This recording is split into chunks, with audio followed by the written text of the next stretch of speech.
Hi guys, and welcome back to my channel Your Stars Aligned. This is Carmina, Vedic astrologer and cards of truth reader. So today is Monday, another start of the week, another day of the moon. And since the moon rules cards, I thought I would do a cards of truth video, right? And I was thinking to tell you a bit more about the queens, right? Um, Somebody asked me a couple of days ago, I shared a video and I said something about the Queen of Spades, and somebody asked me like, can you tell us more about the Queen of Spades? So I thought, okay, let's just make a video where we cover all the queens, and after I give you some theory about the queens, I'm gonna show you some card spreads so that you, I don't know, you better understand like how they work concretely, right? And I'm gonna give you examples of celebrities. I'm gonna show you Justin Bieber and Selena Gomez chart and my own chart as an example. Why Justin Bieber and Selena Gomez? Because I made a video a couple of months ago about them, and people keep asking me like, are they okay? Are they gonna be happy? So yeah, we're gonna be doing that today. Okay, so the queens, you know, the cards of truth system, if you don't know it, like uses like regular playing cards. And actually these playing cards predate tarot, right? So they're like the ancestor of tarot. They're also called Egyptian tarot, Atlantean cards, destiny cards, cards of life, and so on. But the system that I'm using is Cards of Truth as developed by Ernst Wilhelm, right? So as I was saying, in the card deck we have the pip cards, which are the cards from 1 to 10, and then we have the face cards, and then we have the aces, right? So the face cards are, the jacks, the queens, and the kings. And in tarot we also have some face cards, but we have like both the jacks, so which are like the pages, and the knights, right? But that is kind of an unnecessary addition, right? Because they fulfill the same role. So it's not necessary to have like both jacks and knights, right? Like pages and knights in a tarot deck. So some people, when they cast tarot cards, they actually remove one of these, like the knights usually, right? Because they are superfluous. So the queens, the queens, what are the queens? The queens actually relate to Neptune, to the Neptune card position in a deck, right? They are the personification of the 4, 5, and 6 energies, right? In the card deck, especially the 5. And what is the 4? The 4 is actually being secure, being at balance with something, but not like completely fulfilled, just like being secure. The 5 is like going through some sort of crisis, or through some sort of training, so like changes, right? It can be financial changes if it's in diamond, or it can be like training um, to achieve some skill, right? It can be some changes in the body, right? Because 5 of spades is like going to rehab, like having some sort of crisis with your body. And it can be a change of heart, because 5 of hearts are like crises, emotional crises, but which will eventually lead to some fulfillment, because during that crisis you have to make some choices and realize some things. And then again, and then we have also the 5 of clubs, which is like a change of mind, a change of ideas, right? It could be like a change in career, a change in inspiration. So the queens are, they're personifications of these 4, 5, and 6s, especially the 5. That's why I emphasize the 5. And eventually they will lead to they embody the maturation stage, which is the 6, right? Okay. So yeah, let's look at all the queens, and we're gonna start with the Queen of Spades, right? Because the sequence of the suits is spades, hearts, clubs, and diamonds. Okay, when we see this card, what do we see, right? We see a woman, right?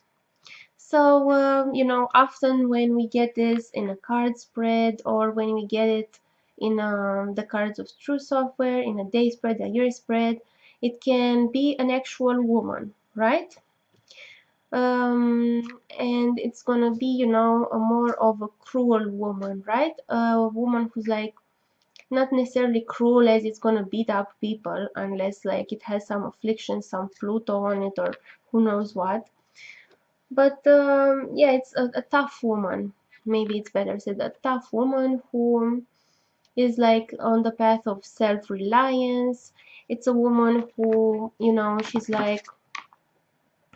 really um, she really doesn't care about validation. She really doesn't concern herself with other people's opinions about her.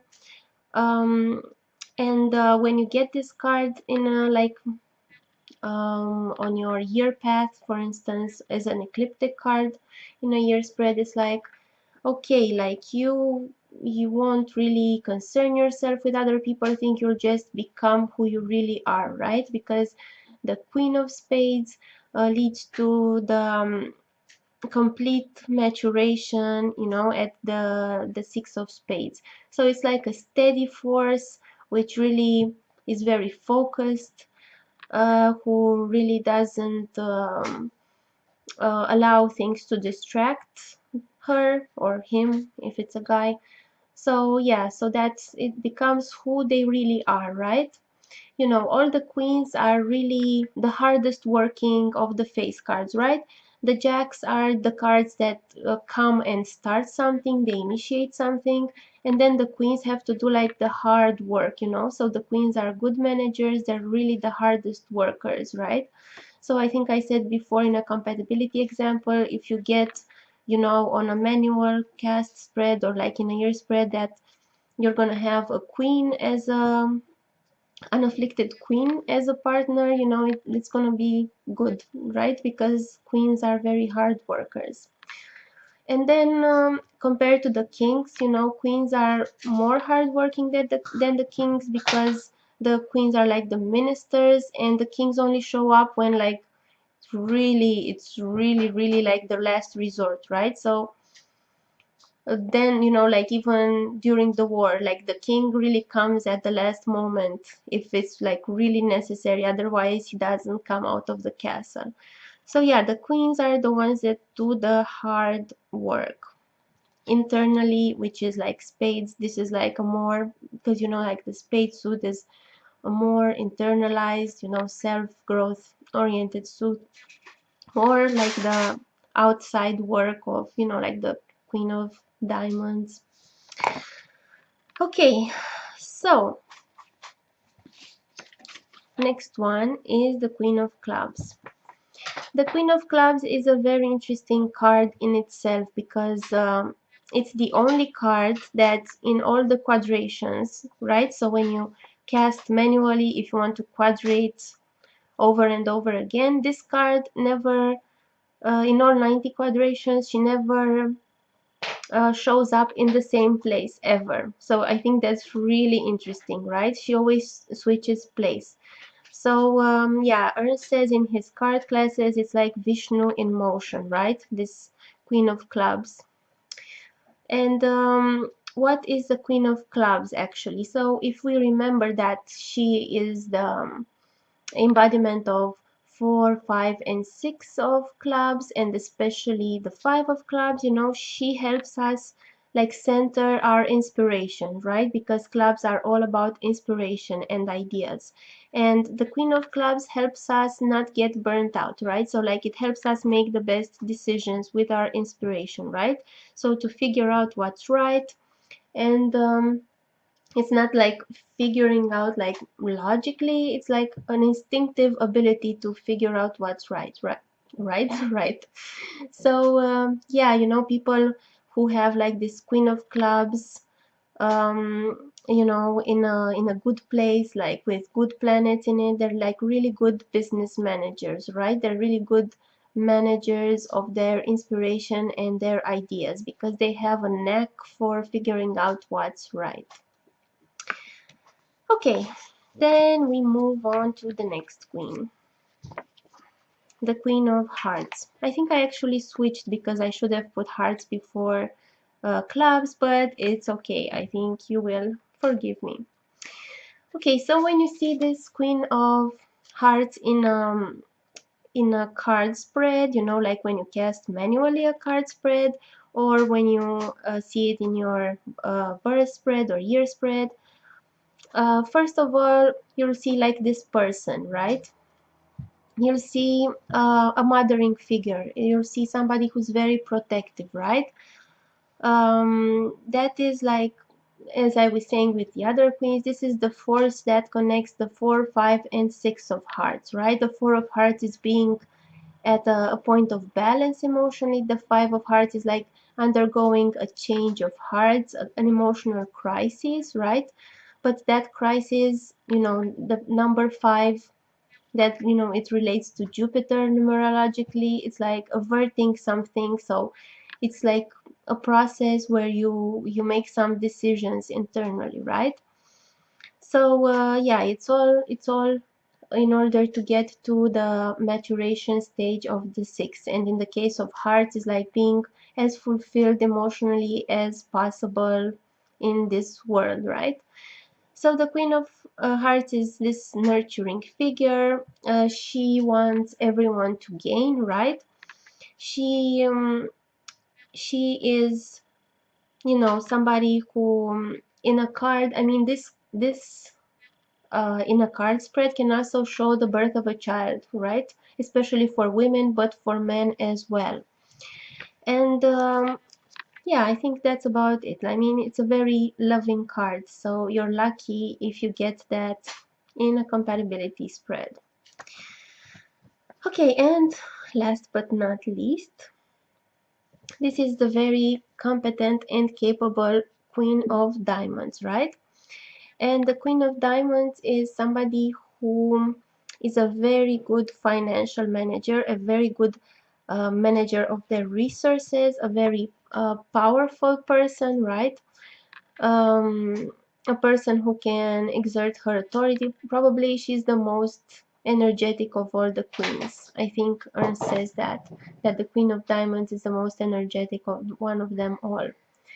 So she's like really on the path of like practically developing skills and uh, practically, you know, making worthwhile things, right? Because diamonds are all about worth.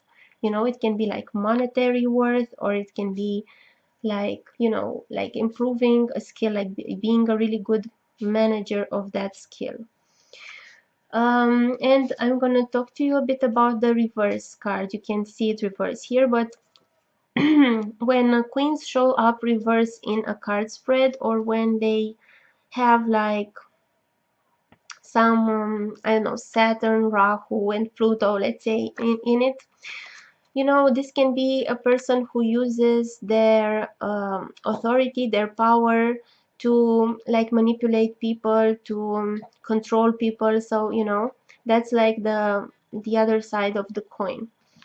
With the Queen of Hearts, when it shows up reverse, or when it has like some tough planets on it in the year spread, you know, it shows somebody who really needs mothering themselves, right? And who's somebody like more possessive, more jealous. And for the Queen of Clubs, when she's reversed, it's like you know, it's hard to make like a good, the best decision, you know. When the queen of spades is reversed, it shows, it can show somebody who's like too lazy to be themselves, right, to do the necessary, to take the necessary steps to be themselves. Okay, so now that we've got this theory part in it, let's just jump in and look at some examples.